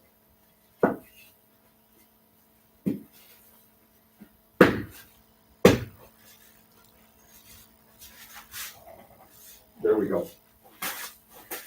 So it's gripping really well. If I put a tail center on here, it's going to hold it extremely well. If I take the tail center away and I cut along here and I give it just a little bit of a twist, it's going to pop out. So I want to be very careful about that. And in fact, the thing that I like to do the best is to put a little protection package on this using saran wrap. I'll wrap the outside of this with saran. It's not going to be strong enough to make sure that the bowl remains in the mortise, but if it pops out, it keeps the bowl from becoming a frisbee, and I can merely pop it back in. I found that by wrapping across the top 1/3, basically 1/3 of the rotation, coming underneath 1/3 of the rotation, and then back over the top another third, I can put the saran wrap right over where my thumb is, pull that tight. Now, when I do this the next time, we come underneath this top piece, over the bottom piece. I'm stretching the saran, coming back underneath, coming over the top. I'll stretch it and I'll pull it behind the back someplace like this and just tear it off. Did you get that from like a moving company? Oh, it's actually available in so many places Oh, is it? now. Yeah. Well, if you go to Walmart, it's in the office supply section. Oh, okay. When I started doing this in the 90s, the moving supply company was the only place that I could get it. Some companies used it for wrapping things. It's used on big pallets now, but people used it to wrap groups of boxes together in shipping organizations and things like that. So there was a source other than U-Haul to get it, but nowhere near like today. I think Staples has it. I get mine from Walmart. It's pretty cheap. It's like $4 or $5 for a roll. So now we can work on the outside all the way to the very center. So, and of all the methods that I use, this is really about the most accurate way to get the foot absolutely centered relative to the rim. So, let's try it. Let's see if I cook this tip with the laminate or whether I can use. Oh, we're pretty good. Now, there's another, I'm really leveraging things right now. What am I doing that's really helping to assure my success? Push in. Pushing the bevel against the bottom, putting the force into the wood that's pushing the wood into the mortise. If I start with a fresh cut out here, that's where you have the biggest problem. So I'll usually do anchor bevel and cut along here. And you saw that I cut into the saran wrap a little bit. It slices right off.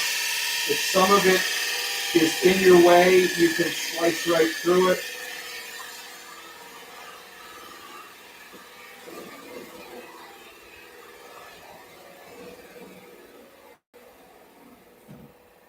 You want to make sure that the tip of the tool goes right through the bullseye, so I get just a very clean little bottom spot on there. And if that's a really good cut, it's right to sandpaper, but there are a couple little ripples to it. So we'll just do a little bit of scraping, not with the flat scraper, but with a rounded nose scraper, doing exactly the same thing, holding the tool at 45 degrees. I'm still pushing the bowl into the mortise. So there's very little that I'm doing, very little force from the cutting that's likely to drive the bowl out of this jam shop. And oftentimes, if I'm making a series of bowls, They're all very close in size. And so I'll use a jam chuck like this. I'll set all the bowls out on the table. I'll measure the diameters, and I'll start with the smallest one and work out to the largest one. I'll do this, I'll pop this out, and then I will fit the next one by just making that mortise a smidgen bigger, touching it, pushing it in, and repeat that process. And I probably only use like 1/8 of an inch of mortise diameter and do a dozen bowls. And so it actually goes pretty quickly once you get used to just taking that little bite and realizing that it's going to be a little bit of an approximation to start, and it'll be 2 or 3 cuts before you get there. Now, I was in a class once, and I had a co-teacher there, and I made the cut, and I put the bowl in, and it fit perfectly. It was like a record I thought I could never beat. I made one cut, the bowl fit perfectly. Some years later, I beat that record. I picked up the jam chuck that I used before. I put it on the lathe. I went to test it. I knew it was close. It fit with 0 cuts.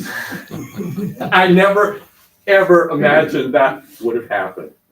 So, total trivia, absolute waste of time, but kind of fun.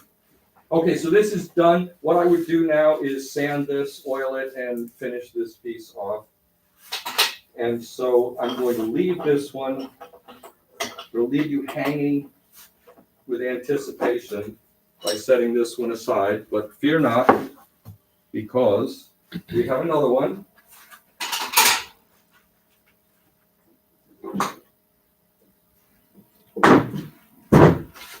And here's one that shows Formica on one side, raw wood on the other side.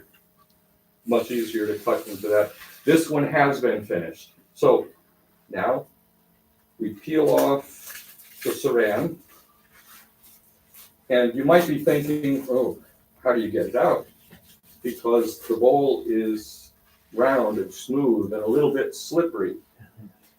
And it's held in there pretty tightly. Now, every once in a while, if you leave this in for a while, and for instance, you mount it in the summer, and then want to take it out in the winter, it falls right out. Because it shrinks a little bit. But this is absolutely trivial to get this out. We're just going to use a little bit of shock. I'll hold the bowl, I'll watch out for my fingers, and I'm just going to tap, letting only the jam chuck hit the ways of the lathe, and it pops out. And there we have it. It's done. It's a lovely method. I do this quite frequently. I suggest that you give it a try.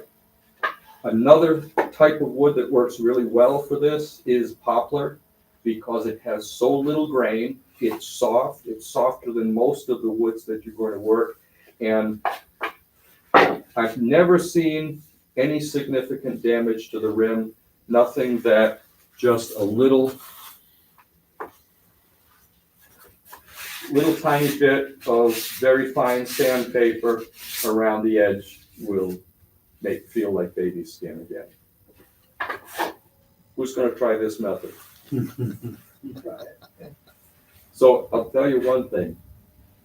Many times in a club, I get kind of squeamish looks, like, oh, that looks like way too much work. I have a class of total novices, and I say, this is how we finish the foot on the jam chuck. They go, okay. and they just do it. And you guys, there'll always be someone in here who's like, oh, that looks hard. I'm afraid of doing that. And all the new ones, they go, sure. And like 9 out of 10 of them will get it right. One of them we might have to use a second plate because they cut it too big. But I love the method. It works really, really well. Okay, so that was one of the harder ones. But if you don't want to do that, and I don't know why you wouldn't, well, there are times. So this is not a situation that this simple bottom bowl is not a situation where the rim jam chuck is particularly useful. Well, it's useful, but not particularly advantageous because we don't have a lot of detail in the foot here. When you make a foot that has much more detail, and if it's small, if it's crisp, and it has just a little wobble to it when you finish, it looks horrible. And so you don't want something that wobbles like this or even goes a little bit out of center. So the next method is convenient, but is not as sure a grip. And it goes back to the mouse pad, the rag, and all the things that go between a firm grip and the wood that allow a little bit of squishiness. And that is the coal jar.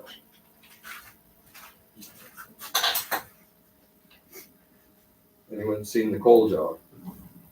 So it's an accessory that's quite a bit more expensive, of course.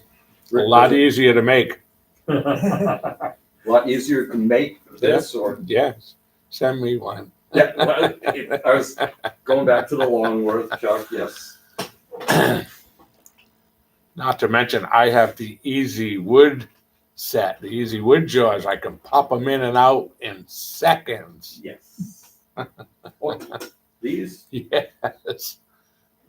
Yes, they pop into that Easy Wood chuck. Oh, right here. Yes. Yes. Okay. So if you have only one chuck and you're switching between the wood gripping jaws Yes. and the coal jaws, that's 8 screws that go out, 8 screws that go back in. And virtually everyone that I know buys the coal jaws thinking it's going to solve the problem. After the first use, they buy another chuck because it's such a pain in the neck to go switching between them. Rick has the very quick jar replacing Easy Wood chuck system, which is, I guess, pretty nice. For this application, it's seconds But go from jaws to that. But when I arrived, you brought a chuck with roughly 3-inch diameter jaws. Correct. And I needed 2 to fit that plate. So you thankfully you swapped it out for me while I was setting some other things up. Right. With the Easy Wood, that would have been really, you could have held your breath, popped them off, put the next ones on. Right. I have 4 jaws for that. So if you're changing jaws often, that must be just a real delight. In that application, it is. Right. In that application, yes. But even going from 2, you're doing a small bowl, and then to 3. Right. Excuse me. Right. Good. Just a little bit of dust. Yeah. Imagine that. You guys might feel a little bit. I'm definitely getting it here. Okay, so I can change the diameter of these jaws, and I can change the position of these rubber stoppers. These rubber stoppers come from Nova, and the problem with these is that they start out spongy, and they're actually a little bit too spongy. And rubber continues to get harder with time. So they start out a little too spongy. A few years later, they're just about right. 5 or 6 years later, they're as hard as metal. And so there's a nuisance because they charge $30 or $40 for this set of rubber bumpers.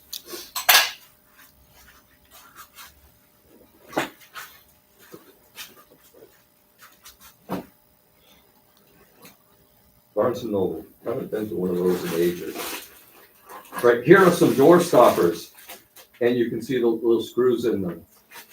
They thread into these holes. Another set of little rubber bumpers that you can buy at hardware stores. So for very short money, you can create a whole bunch of different grips, way cheaper than all of this. Walk around the hardware store, you go, that would work. That would work. Yeah. And so suddenly, the coal jaw becomes capable of gripping a whole bunch of different shapes. So in general, it's very good for a bowl with a maximum diameter right at the very top. But what if your bowl comes up like this and curves in a little and you still want to work on the bottom? That's when this one that I just showed you fits pretty well because you could be having this part over the bumper squeeze on the bowl and it's wrapped way down in here and it holds it really, really well. So when I made these, I put a little nylon bushing in there and I made them specifically for one bowl. Normally, I probably would have thought to make it a little bit shorter, but I made it taller to fit that bowl. When I find that I want to do another piece and these don't work, I go looking again and see if I can come up with another system that's going to work. And when we're doing classes, like, you know, a whole bunch of bowls, everyone starts and does it that way. Then we bring out the coal jaws so that they can go into high production mode. Everybody wants to use the coal jaws. And then the smart students go, well, heck, I can do that again. I don't have to wait for this thing. Now, can you use those jaws for the inside of the bowl rim? Either way. Okay. So if your bowl comes around like this, you can put the bumpers inside and expand into the bowl. If the bowl comes out like that, put them outside and compress. Just like this chuck is like a vise, like a clamp. It has a huge mechanical advantage. You can split wood with this. So if you have a 3/16 wall, beautiful bowl that wraps around the outside, snug it just enough that that you're getting enough friction that there's no slip. You don't want to put a lot of force on it with a lot of shaking, a little bit of vibration back here. That wood's under a little bit of stress. You can induce cracks pretty easily. I've definitely seen that work. Okay, so clearly we could do exactly the same thing here. And if I set this up properly, it's at the right bumper position. You won't need to see the coal jaws work because it's pretty obvious that once I close those jaws, this just became a modern version of the chuck, the plate or face jam chuck that we just used. However, there's an extremely good use for this, which comes up when you have very tall bowls. So as we get to a taller and taller bowl, you'll be cutting out here. And let's say you have a vase-like piece, and you want to be cutting way out here, gripping it only at the rim. There's going to be a lot of sideways torque that's going to be wanting to pull these out of these bumpers. And so use the tailstock for as long as possible, but I made a piece that was pretty tall and came up with a sandwich type chuck, which is going to hold it very, very well on the coal jaws. So I resisted coal jaws for a very long time, was doing the plate rim jam chuck. I was very happy with that. Ended up finally succumbing and buying the coal jaws. You know, I was at a show, it was 10% off. I fell into that trap. But I soon accessorized this by putting a plate on the back side, putting it back on the lathe.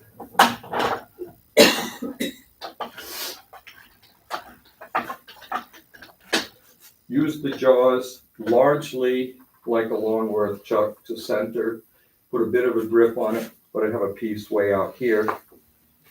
Let's just use this as an example. I won't move the bumpers, you understand how they work. Put this donut on here.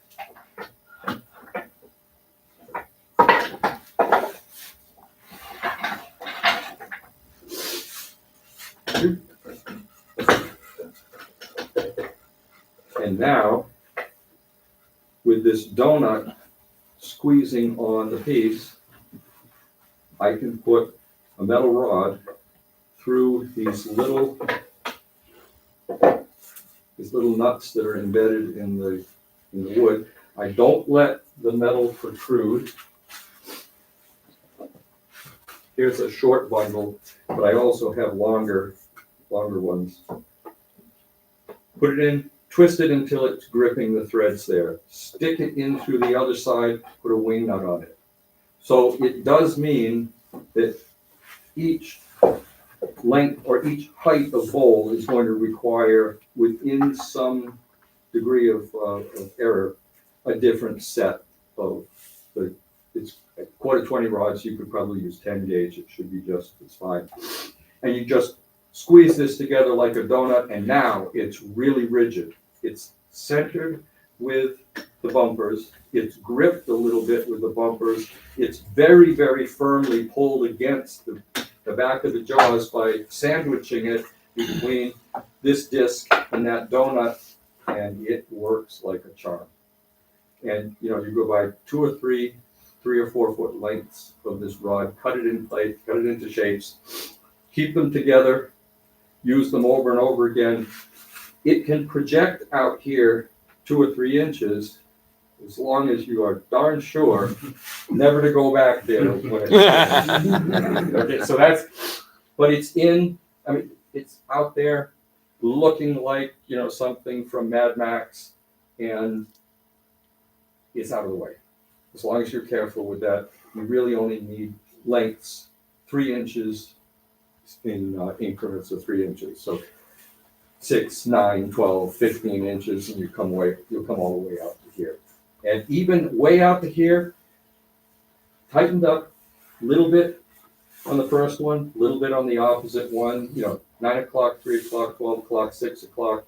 Ease it up, make sure that this is running true without wobble, and it holds it really well, really centered, and you can come out at least a foot, that's as far as I've gone, and cut almost with impunity. I started out with the tailstock, realized I pretty much didn't need it because this was incredibly well locked in.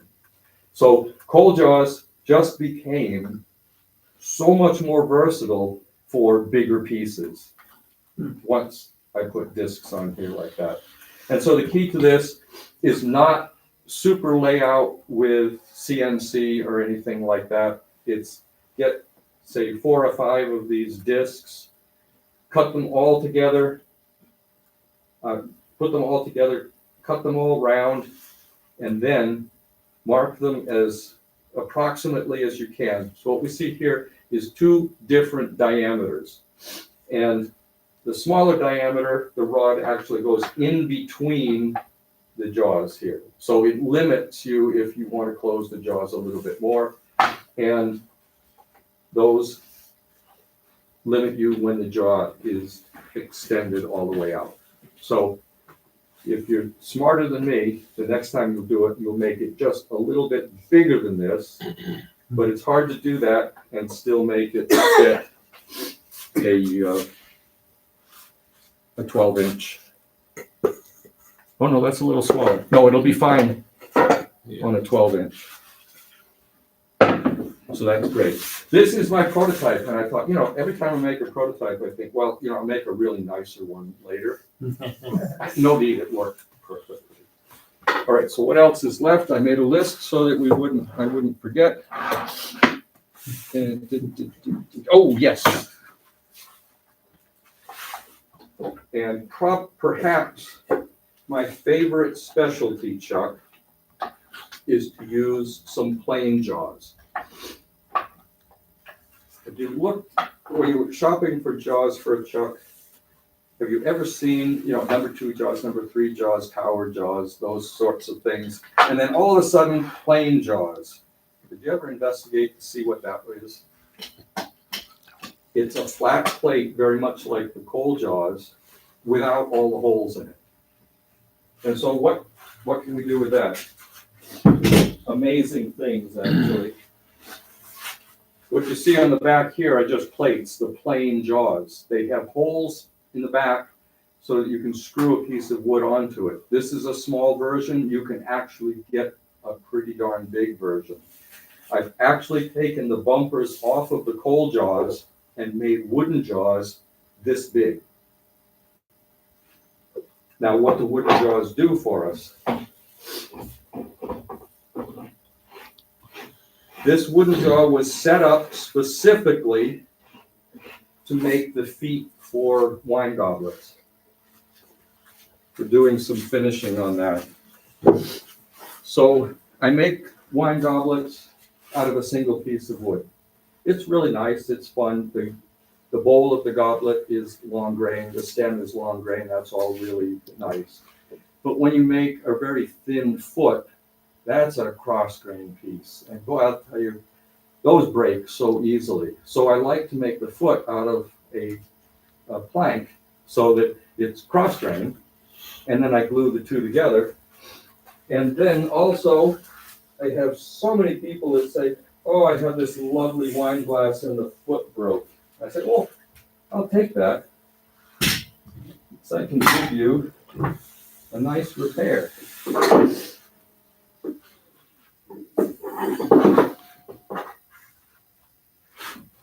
So here we have it. A wine glass minus its foot. And a lovely foot that you just glue into place. Won't go in the dishwasher, but somebody loves the wine glass. Put that foot on it, and it's a wonderful little repair and gift for someone. If I'm making a wine glass, my favorite way to do it is with white oak, so it's similar to a wine barrel. The stem I make out of grapevine, which is actually purple inside when you harvest it. Unfortunately, it fades very much like box elder. The red in box elder fades. So it has little streaks of red in it when it starts. They fade, and I spray them with a little dye and an airbrush and make them red again. I'm just putting back what nature lost, what faded from nature's view, and then make a cross-section disc of white oak and make a pair of those, and those are incredibly popular. So, I mean, amongst wine aficionados and people will spend an enormous amount on a really nice wine glass, which they call a stem. If anyone calls their wine glass a stem, they're probably willing to pay more than I'm willing to pay for a wine glass.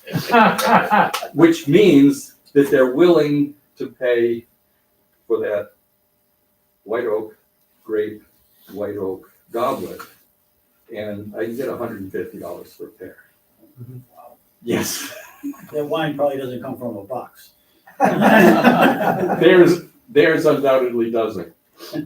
So what we have is jaws that open and close.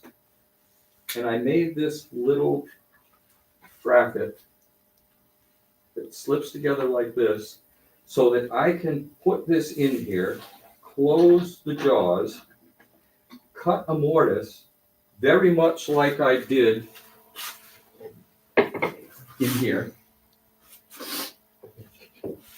And then I have a perfect circle with a little bit of a gap here, meaning that I can put my piece in there and then close it just beyond the circle.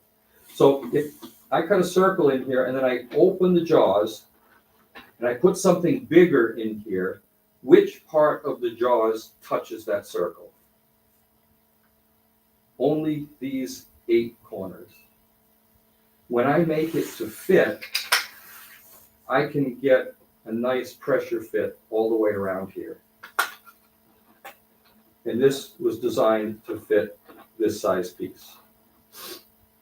But if these vary plus or minus 1/8 of an inch, it's like the jam chuck that I can make a little smaller, a little bit bigger. I take the cross piece out, and now I can go smaller. And when I go smaller, the part that touches is the curve and not the corners. So I don't ever get damage from these corners on these pieces. But honestly, this is probably spruce, fir, maybe fir. Pretty soft, but it has some pretty hard winter growth, winter grain rings. So poplar is my favorite. for this. And with poplar, I've never had any damage to any pieces because most of my pieces are something harder like maple or oak, white oak, things like that. White oak is my absolute favorite for making goblets because that's what wine and whiskey people want, and wine and whiskey people are willing to pay what they're worth. These don't sell at a farmer's market. So, have I covered enough methods for you to decide that there are some other ways to do the bottom of your bowl? And many of them are just a little bit of ingenuity with things that you probably largely have and techniques that you can now see are really solid and sound, and different techniques will fit different projects very nicely. If you're wondering what the pink lines are over here, anyone wondering that? That's where the screws in the backside are. Now, in a thick piece of wood, I can cut anywhere about halfway deep into this wood. But eventually, I'm going to have to be careful of the screws right under those lines. So with this one, I will probably leave this circle in the center because it's so useful for the foot of a wine glass. But I could cut in other places, and you could imagine that I could do just as well, probably too large. Yep, that one won't fit, but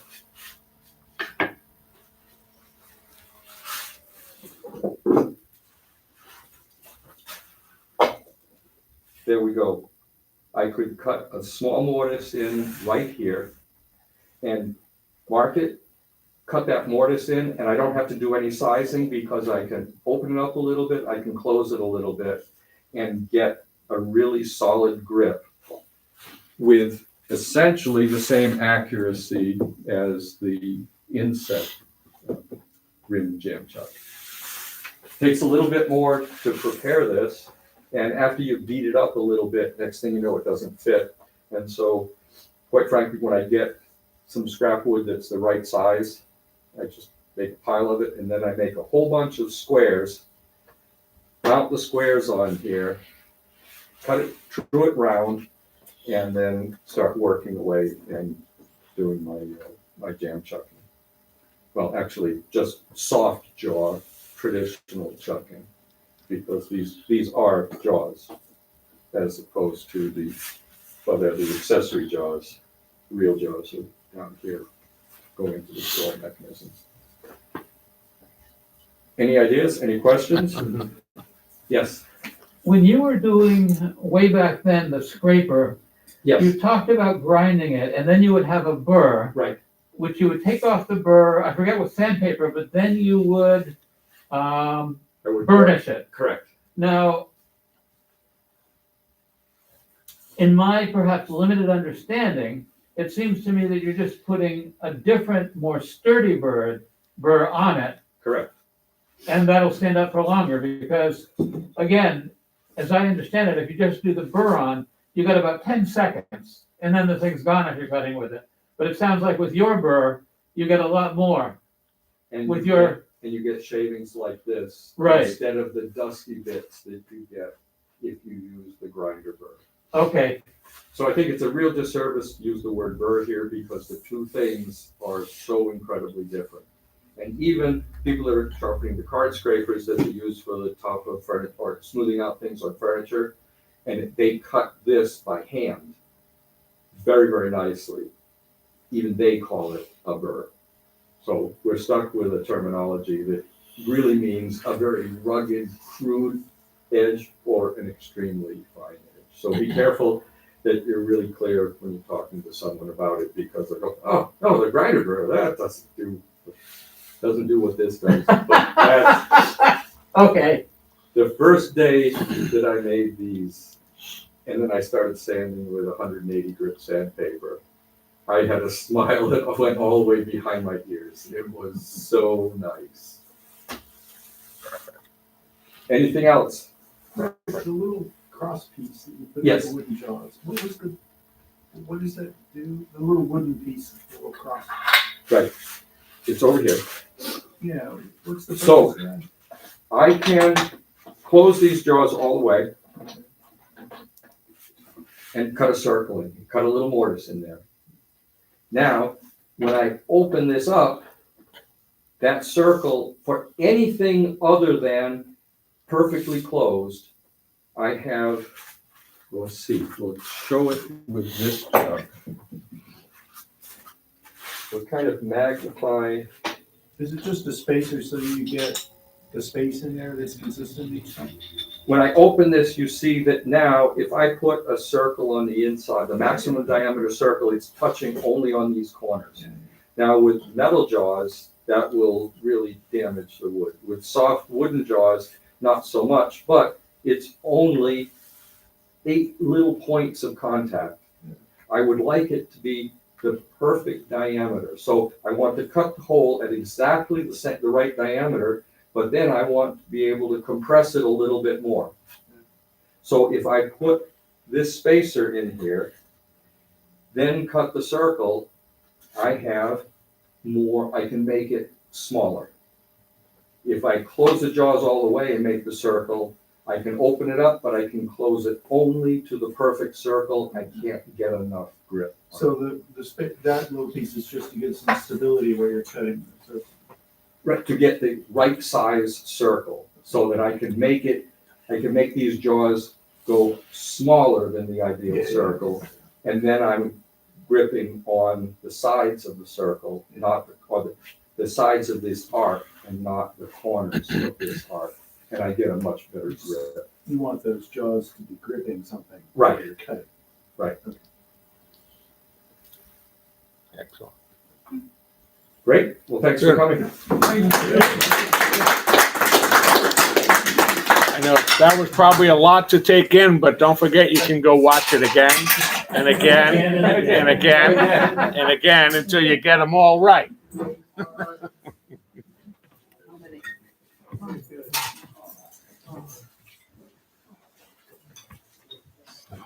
Just try one or two of these methods, whatever